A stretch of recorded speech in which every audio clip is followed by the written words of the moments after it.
Welcome back, YouTubers, to another Smackdown review with us, the British Fist! Once again, indeed, here with your host, Mr. Parkin, and your other host. We're both co-hosts here at the British Fist, by the way, guys. Equal 50-50, 1.5, 1.5, because we're way more than 0.5. It's none other than NJ. What's up? Version 1.5 indeed. Subscribe above, like this video, and comment your thoughts on this edition of Friday Night Smackdown down in that comment section below. And make sure you contact us in the links in the description box below. Like I say, is NJ, you've dressed up for this go-home show, haven't you? No Terminator NJ this week. It's smart British blue shirt and tie NJ today, isn't it? The Terminator would have been here, but he would have murdered this show.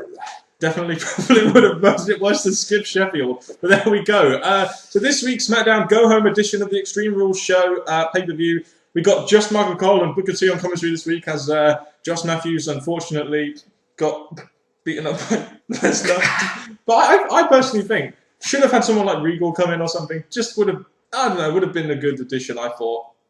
I was fine with it because obviously with them two being the official commentators for SmackDown, makes sense to be the only two left. And it's less of a clusterfuck as well. Right, we go straight into the opener. We open up with, again, we open up a lot with Daniel Bryan now, don't we? We opened up again with Daniel Bryan, some more canned heat. We're hearing the boos, none of the yes chants. Talking about finally getting rid of AJ. And, you know, you kind of feel they did this thing of AJ to try and get him heel heat. And it really hasn't worked, has it? Because people are still cheering the guy now. You know, and then you get him talking about the WrestleMania loss being on AJ's head. So technically, AJ has had a WrestleMania match before Daniel Bryan. I found it quite stupid. Like, he comes in, starts talking about AJ, and I'm like, when is this ever going to stop? But then when he talked about AJ's the one who lost the match, not me, I just thought, oh my gosh, you're speaking ridiculous, and you're not sounding like a strong heel to me because you're blaming everything on a woman. I'm like, right. Typical WWE cookie cutter heel gimmick here. And then we get him accusing, he says that people have accused him of quick counting Sheamus on Raw. And they showed the replay. And what did they do, NJ? Slowed it down. Oh, how fucking awesome was that? I laughed so much at that segment. Sheamus loses he says Sheamus lost his cool and he was forced to defend himself. And is Sheamus' title reign a fluke? Yes! Will his reign as World Heavyweight Champion end at Extreme Rules? Yes! Well, you'll find that out on our preview, which you're going to be uploading tomorrow, though. Your thoughts on the opener? I honestly thought Daniel Bryan's bit of this opener was pretty damn good. When he finally stopped to AJ, it got better. With the whole AJ stuff, I just thought, week after week after week. Out comes Del Rio then, and we get this whole thing with Del Rio. It was C, and it's like they're making a new Spanish version of the Yes chant, isn't it? C! Did you lose in 8 seconds? C! Is Sheamus going to beat you, and then I'm going to face the new champion? See! Exactly. And then we get a little thing, because out comes Big Show, because they have a match later tonight, and he's like, yes, see, yes, see. And he basically clears the ring and chokeslams Ricardo. And Ricardo, I wish Ricardo would wrestle, because he's so damn entertaining, isn't he, that guy? I think he is, anyway. It's a bit sad, because he says, is it yes, or is it see? And This is a good. The only issue I have with this opener was the fact that Del Rio and Big Show came out. I can understand they have a match and you want to promote it, but it was next. It wasn't like a main event or it wasn't an hour main event, but at least it flowed on to the match. I thought Daniel Bryan's promo work was actually pretty good in this segment, so I'll give this a thumbs up overall. Big Show versus Del Rio was next. I didn't get much time, did it? It was like 1 minute 45, and then you get Cody Rhodes coming. I don't mind Cody Rhodes interfering, but only got 1 minute 45 seconds. You think on this show where there is a lot of filler, you think they'd make these kind of matches go a little bit longer and seem a little bit more competitive so the guys can look a bit better, wouldn't you? I look at this, and Del Rio's only recently returned. So any match he gets now, he should be looking good, showing that he's back in the game. Because if he's going to be a future main eventer again, he needs to be looking good in the ring. And so to give him a 1 minute 45 or whatever it was against Big Show, it's not really giving Del Rio the look he needs. Yeah, and it seems like they're really protecting Del Rio as well with the DQ finish. And it looks like they are going to send him after Sheamus after the Extreme Rules match. And you basically get Rhodes attacking Big Show from behind and gets Del Rio DQ'd. He no-sells the weapon shot. Big Show no-sells the weapon shots from Cody Rhodes. What a no-selling 7-foot giant he was there. And basically he hits Cody Rhodes with the strap. And Yeah, I thought this segment was all right for hyping. I thought, you know, you're trying to give Cody this sort of like big push on the go-home show, but at least it hyped the feud. I just feel that the match probably should have got more time, so we'd be a little bit more satisfied with the DQ finish. It kind of felt like a Russo finish, didn't it? Yeah, well, for the heel to screw the face, I enjoyed that aspect. Yes, it came in a bit too soon, but at the same time, the match looked like it was going to end there because Dario was getting up and almost a choke slam. So I'm kind of glad they did that, but it weren't the best of matches for either one of them, but it was more to continue the feud ready for Extreme Rules. Exactly, and on a go-home show, you essentially want to judge it on how well they continue the story. So I'll give this opener in this segment, not two pretty decent segments in my opinion. Then you had a promo from Damien Sandow. Basically, I've got to the point now where I've seen this guy in FCW. I know what he can give, and I just hope to God that he wrestles soon. I think next week he's going to be debuting, so I'm looking forward to that as a fan of Damien Sandow and bringing through young talent on SmackDown. Thank you. Yeah, that's all we really got to say, isn't it? Nikki Bella versus Alicia Fox was next. You got a twin versus a reckless diva. I just have a question here, though. Are Bella's face or heel? Do you know? Are they face or heel? What's going on? They're going to be the faces. Are you really? Yes, they are. It seemed like they were getting booed here, but I don't know. Whatever. Just a question. We got Nikki and Beth Phoenix announced for Extreme Rules. Could this be the return of a certain Karma? We'll say that for our next video. Oh, fair enough then. And Twin Magic gets the victory. It was pretty. The switch thing, as much as I like it, you've heard in my past reviews, it really weren't needed in this because she weren't hurt, she weren't needing to switch. So I just thought the switch was pretty pointless, but the right person won, giving them the good technical switch thing for the pay-per-view. We got a backstage segment when Eve Torres introduces the Teddy Box, basically where Teddy Long will commentate on the next match, and Johnny Ace will feed him lines just like Vince McMahon feeds Michael Cole lines. I must admit, I was always a fan of the coal mine, and stuff like this always cracks me up. I don't know about you. When I look at this, I'm just thinking, this whole Teddy Long Lamanites thing, yes, it's giving Teddy Long more appearance on TV, but this feud between them still continuing. I'm like, don't drag this on now. Just get to a point where Teddy has to leave and the Lamanites to stay over. But the fact they're embarrassing, but having been a maid outfit or something, doing all this, it's embarrassing, entertaining, but I just want it to come to an end now. Big Zink ain't got no cuts. Big Zink ain't got no cuts. Mr. Parkin ain't got no cuts. AJ got all the cuts. How fucking awesome was that? You were going to give them some kind of gimmick. That was pretty fucking good, I thought. They are a entertaining, lively tag team, which is good for the W to lighten them up matches. But one question, people, I'm not saying this in a bad way or anything, but are they gay? Are they gay? You put your comments down in the comment section below. Are Titus O'Neil and Darren Young gay? No, I just think they're very good friends, but there we go. Yeah. So we got Yoshi and Zeke versus Titus O'Neil and Darren Young, and they have like a nice little dance in the ring. But I'm thinking, yeah, I like the fact they're pushing a new tag team. They do need to do this with some of the talent they have. But once again, I'm sitting here thinking, you can push this tag team on the go-home show, but there's no tag team feud. There's no tag team title feud, and I really wish there was one, because that would be something I'd like to see featured on a SmackDown. The reason why I would look forward to seeing it. It would be good to get the tag team back involved again. Now they're getting new tag teams coming in, and probably more within the next few weeks, months. So it'd be good to start making feuds happen, just so we have something to look forward to in the next pay-per-view or whenever. And also, I look at this and think, we've said that Yoshi Tatsu and Zeke are the ones who could possibly be released, and they're appearing on TV. So maybe there's a chance they could use them, but this match just shows how much they care about these two. They're basically enhancement talent now, aren't they? So it looks like there's going to be a push for Titus O'Neil and Darren Young, and if they can keep dancing like that, then as long as they're pushing a new up-and-coming tag team, maybe to give a new heel tag team of Epico and Primo, who Abraham Washington wants to sign to his faction. Oh, I love Abraham Washington. But I personally want to see Big Zeke versus Titus O'Neil. I think that would be a great match. Well, the fact that Zeke didn't really have much involvement in this match, I would like to maybe have seen more of him and one of the two wrestlers. So it would have been good. So maybe we'll get that if they have their rematch or a later match on the line. But I'm personally thinking this is a one-off just to give them to a win over a random tag team. It would seem that way. It's just a shame that there's no tag title match booked to the pay-per-view. Maybe it'll get a fuller match. But we'll speak more about that on our preview tomorrow.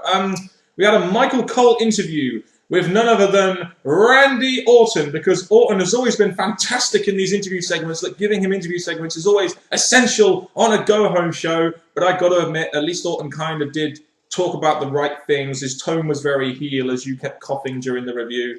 Yeah, exactly, he kept doing that. Hashtag Cough, heel. There we go. Where was Kane? Where was Kane? Yeah, where's your... Like, the one reason you watch SmackDown is Kane, right? Yeah, because the thing is, when Cole started saying that you can't take me on with commentating that, I was expecting Kane to come out and say, what about me? They start brawling or something, give them that feeling there, but no. Someone a lot worse.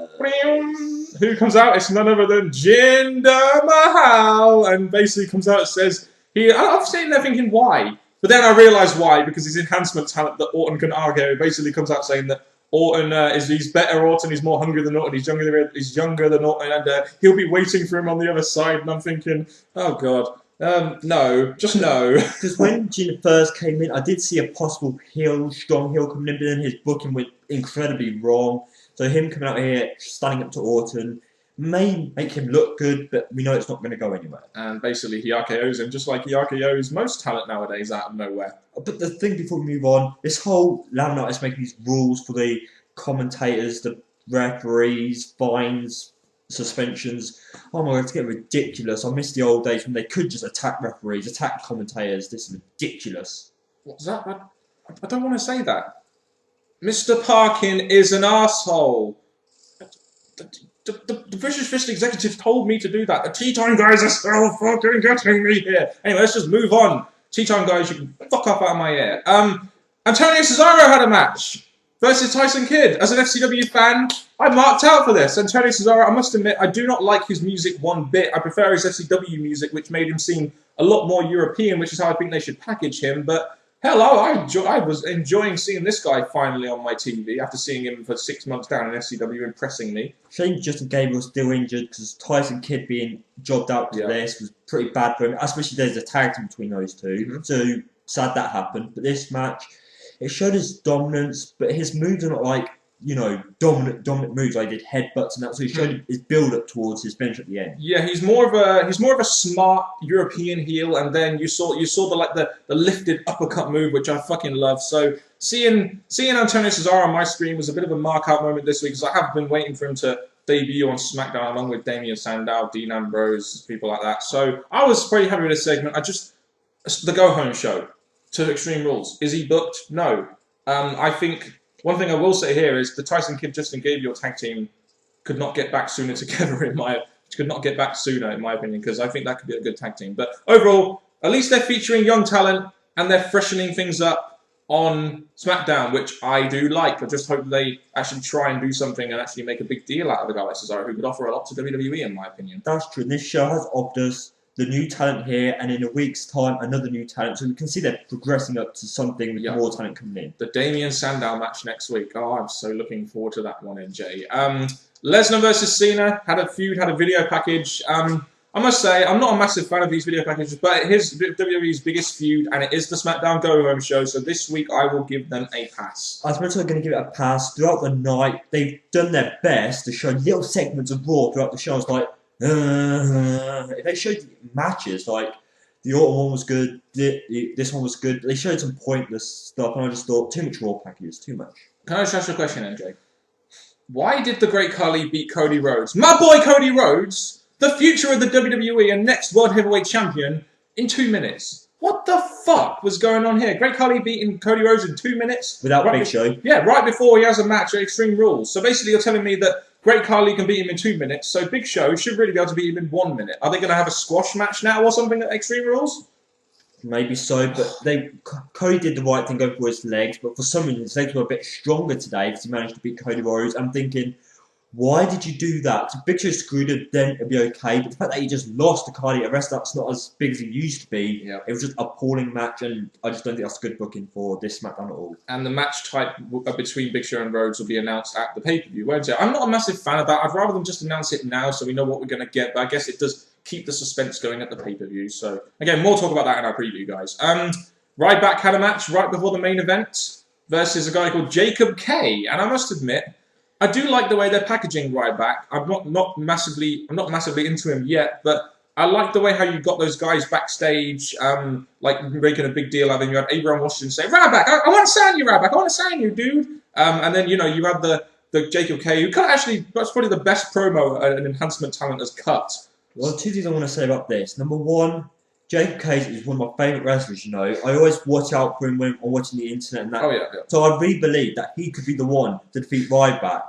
When it comes to the Ryback match, and I'm finding he's pretty, at the moment, still pointless. I'm waiting for him to start on the WWE Jobber Town. Let's say that after week after week, because this is getting pretty ridiculous that you have to do it every week. Nothing's going anywhere, apart from he's getting a winning streak over jobbers that are local. So they're starting him off on that kind of like Goldberg-like streak, I guess. And I love the fact that when he looked pretty, again, looks dominant in this match. I love the fact that at the end he goes, "Feed me more! It's like me at a buffet lunch. Feeding Mark Henry. Oh no, please don't do that. No. But I mean, they're going to do a Goldberg streak with this guy, so I mean, we'll see what happens later on down the line. But they've got to start giving more recognisable WWE jobber talents now, really, haven't they? They need to eventually. Yes. AJ, by the way, showed massive chops here, literally, because she slapped Caitlyn. Now, with AJ in the emotional state that she is right now, do you think, NJ, and you will give me advice here, this is the best time for me to move in on the AJ? Move in on her a little bit. Well, she's a bit vulnerable, so it'd be not the right time yet, but for support, yes. But the thing about this segment is they're going to try to turn her heel, because obviously week after week after week she's going to be so depressed that Daniel, the jerk... Oh, me? Daniel Bryan! Come on now. It's just got ridiculous. I'm just waiting for this whole Daniel Bryan AJ thing to finish. I'm a nice guy, NJ. You know that for a fact. We've been doing these videos for over a year now. I'm a nice guy, AJ. I'd be the perfect gentleman for you. I'm just saying. I'm just putting myself out there, ladies. Sheamus versus Mark Henry was our main event of the evening tonight. Was made on Raw. We had that whole thing with Daniel Bryan fast counting for Mark Henry against Sheamus. It's funny how a match that gets buried on Raw in the mid card is the main event of a SmackDown show, isn't it? Shows you shows you the difference between the two shows. Well, the fact that Sheamus on the Go Home show his opponent is a strong opponent, so it's pretty good, because obviously if he played someone weak, then it wouldn't be much of a match. This match actually made Sheamus look strong going to Extreme Rules. Nice chin tie, NJ. Oh, are you bringing this through as a new fashion? Guys, you realise what this means, don't you? NJ is bringing through a new fashion item. It's called wearing ties on your chin. And you know, all you Americans out there that have never heard of this, well, it doesn't really happen here in Britain anyway, but NJ is the founder of this new movement. We should start it. Maybe start some sort of Twitter hashtag thing or something. I don't know. So basically, Sheamus gets the bro kick out of nowhere and wins the match. It was pretty decent. You expect it from these two guys, and the booking was generally pretty good, apart from the win out of nowhere in about 7.5 minutes. I give it somewhat credit, because obviously it gave Sheamus a strong opponent. It gave a good dominant win, 7.5 minutes. You could call it short, but a good length for the main event because of the time left. So I'd say it did its job for Sheamus. And then you have Daniel Bryan sarcastically clapping, and Sheamus gets on the mic. And what does he say, NJ? Are you scared of me? You're going to come into the ring?